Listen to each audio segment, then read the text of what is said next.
Hello guys, এখন আমরা আমাদের আমতলায় বসে আছি। আমতলায় এখন কলা কাটছি। কলা কেটে এখন তেঁতুল দিয়ে মাখবো। কলা দিয়ে তেঁতুল দিয়ে মেখে খেতে খুব টেস্ট হয়। আমি এখন কলা কাটছি, আপনারা সবাই দেখছেন।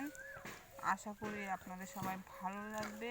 এখন কলাটা কেটে নিই, কেটে তারপরে আমি দেখাচ্ছি কী করে কলাটা শুরু। আমার এখন কাঁচকলা কাটা হয়ে গেছে। স্বাদ মতো নুন, যারা ঝাল বেশি, এটার মধ্যে তেঁতুল যেহেতু ঝালটা একটু বেশি দিলেই ভালো, খেতে ভালো লাগবে।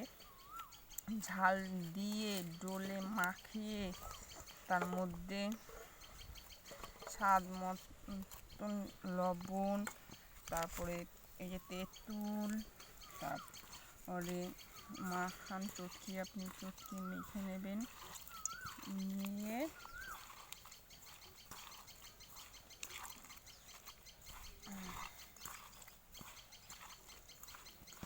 তার মধ্যে আপনি লেবু পাতা দিয়ে দেবেন। লেবু পাতা নিয়ে একটু সামান্য একটু চিনি দিলেও ভালো হয়, যেহেতু এখানে আমি বাগানে এসেছি, চিনিটা নিয়ে আসতে এতটা খেয়াল নেই, তাই আমি চিনিটা দিতে পারলাম না।